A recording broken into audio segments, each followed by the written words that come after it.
I'm Richard Southern. Good evening. Canada getting a new finance minister, Chrystia Freeland, first female finance minister in Canadian history. Now, as far as investors are concerned, though, they want to know what this is going to mean for Canada's fiscal policy going forward. What's it going to mean for the ballooning budget deficit? Doug Porter is the chief economist at the Bank of Montreal. Mr. Porter, what do you think? Is this going to change Canada's fiscal policy dramatically? Freeland being in charge in finance? I tend to believe that the answer is no.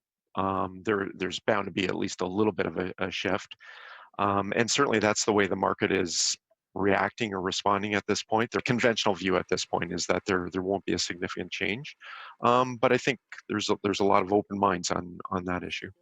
Chrystia Freeland, not your prototypical choice for finance minister in that she doesn't have a huge background in finance. She's a journalist, although she was a business journalist, editor of the Financial Times, and she penned a best-selling financial-related book.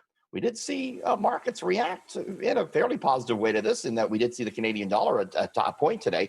It hit its highest level against the greenback since late January. All right, meantime, switching gears, what have we been eating during the pandemic? Potatoes, and lots of them, apparently. We heard today from Skip the Dishes, the food delivery app. It said it sold 7 million pounds of potatoes since the start of the pandemic.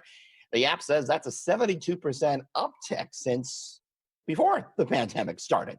And get this, 1 in 4 delivery orders through Skip the Dishes now includes a potato item, and they said 88% of all orders contain fries.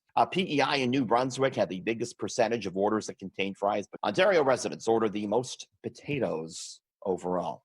All right, finally, it's drinks on Ryan Reynolds. The Canadian actor just sold his gin brand for $610 million. Yeah, the Deadpool star created a company called Aviation American Gin, and this booze was and is a hot seller. It saw a volume sales growth of 100% last year. Things were going so good that Diageo, the world's biggest liquor company, came along late yesterday and shelled out $610 million for this.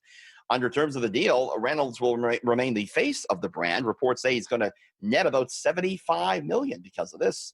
Demand for premium gin right now is said to be through the roof. Richard Southern, City News.